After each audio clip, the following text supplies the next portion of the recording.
আসসালামু আলাইকুম। Hasna easy recipe channel থেকে আপনাদেরকে স্বাগত জানাচ্ছি। আজকে আমি আপনাদের জন্য একটি নতুন ভিডিও নিয়ে আসছি। আজকে আমি কোনো রান্না কিংবা কোনো জায়গায় ঘুরতে যাওয়ার ভিডিও দেখাবো না। আজকে আমি একজন ছোট বোনের ভাইয়ের প্রতি হৃদয় নিগ্রানো ভালোবাসার সত্যিকারের গল্প বলবো। বড় ভাই আইএসএসবি অফিসার হিসেবে যোগদানের আগে মুহূর্তগুলির বর্ণনা তার বোন ডায়েরিতে লিখেছে। ভাই যাতে গ্রিন কার্ড পায় তার জন্য আল্লাহর কাছে কতভাবে যে প্রার্থনা করেছে সেটা আমি এখন বোনের লেখা ডায়েরি থেকে তুলে ধরছি। আপনারা এই লেখাটা আমি ওর ডায়েরি থেকেই সরাসরি তুলে ধরছি। আপনারা ওর লেখাগুলো দেখুন।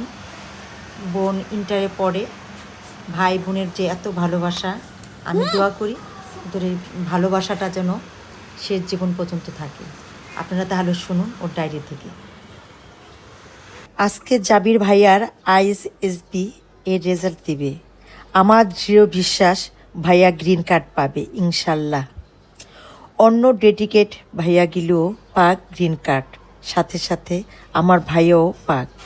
আল্লাহ তুমি মহান। ভাইয়া গ্রিন কার্ড পাইলে আমি বলছি 10 দিন মিলাইয়া 100 রাকাত নফল নামাজ পড়ব। ভাইয়া না পাইলেও পড়ব আল্লাহ, কারণ এ পর্যন্ত গেছে ভাইয়া পুরোটাই নিজের যোগ্যতায়। আলহামদুলিল্লাহ। না পাইলে ধৈর্য ধারণ করব সবাই। আল্লাহ তুমি যেটা ভালো মনে করো সেটাই করো, কারণ তুমি সর্বশ্রেষ্ঠ পরিকল্পনাকারী। আল্লাহ অনেকে বলে ভাইয়া অ্যাডমিশন থেকে পালাতে নাকি আর্মি করছে, কিন্তু ভাইয়ার বাংলাদেশ সেনাবাহিনীতে যোগ দেওয়ার স্বপ্ন সে ছোটোবেলা থেকে। তুমি বলো ক্লাস 5-এর একটা বাচ্চা এই অ্যাডমিশনের কি বুঝে? আল্লাহ যারা বুয়েটে পড়তে চায়, যাদের ডেডিকেশন আছে, ওদের জন্য দোয়া করি যেন ওরা তা করতে পারে। কিন্তু ভাইয়া তো চায় না ডক্টর ইঞ্জিনিয়ার হতে, ভাইয়া চায় বাংলাদেশ সেনাবাহিনীতে যোগ দিতে। তুমি ভাইয়ার আশা পূরণ করো হে আল্লাহ, মহান রব্বুল আলামিন। অনেকে বলে সেনাবাহিনীর সুযোগ সুবিধার লোভে পড়ে নাকি ভাইয়া আর্মি করছে, কিন্তু তুমি বলো ক্লাস 5-এর একটা বাচ্চা কি বুঝে সুযোগ সুবিধার, টাকা পয়সার? এত কিছু জানি না আল্লাহ। মহানবী সাল্লাল্লাহু আলাইহি সাল্লাম তো বলে দিয়েছে যে সব কিছু নিয়তের উপর নির্ভরশীল। আর আমাদের নিয়ত পরিষ্কার, ভাইয়া অহংকারী হবে না ইনশাল্লাহ। ওর স্বপ্ন বাংলাদেশ সেনাবাহিনীকে বিশ্বের বুকে তুলে ধরা, উন্নত করা।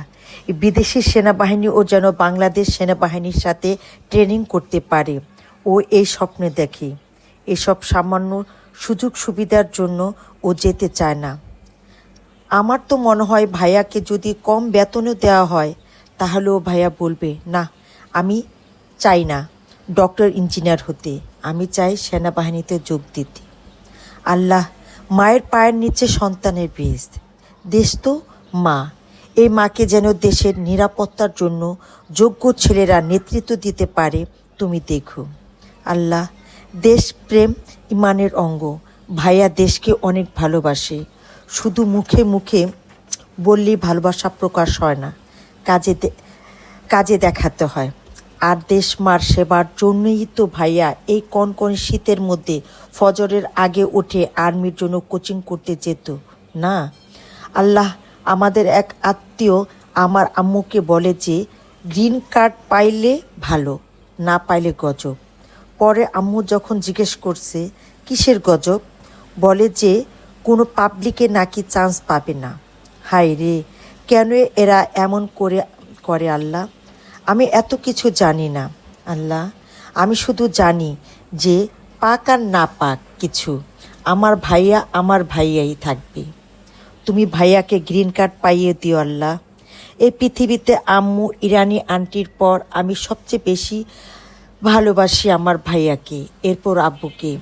মানে সবাইকে ভালোবাসি, কিন্তু ওরা স্পেশাল। আর বেশিক্ষণ নাই আল্লাহ, 11:30 বাজে। আর্মির লোকেরা বলেছে 12টার মধ্যে থাকতে। যারা রেড কার্ড পাবে তাদের ফিরিয়ে দিবে এই সময়ের মধ্যে। আল্লাহ প্লিজ ভাইয়া যেন গ্রিন কার্ড পায় আল্লাহ, কারণ তুমি প্রতিশ্রুতি দিয়েছ নিশ্চয়ই কষ্টের সাথে স্বস্তি রয়েছে। ভাইও কষ্ট করেছে, ইনশাল্লাহ ফল পাবে। প্লিজ আল্লাহ ভাইয়াকে গ্রিন কার্ড পাইয়ে দিও। তবে আল্লাহ যাই হোক না কেন, তোমার সিদ্ধান্ত সর্বশ্রেষ্ঠ। তুমি মহান, এটা না হলে অন্য কিছু হবে। কখনোই আমি আমার ভাইয়াকে ভেঙে পড়তে দিব না, নিজেও ভাঙব না। হে মহান পরম করুণাময়, ভাইয়া যেন হালালভাবে জীবনযাপন করতে পারে, তুমি তাকে সেই তৌফিক দান করো। আমিন।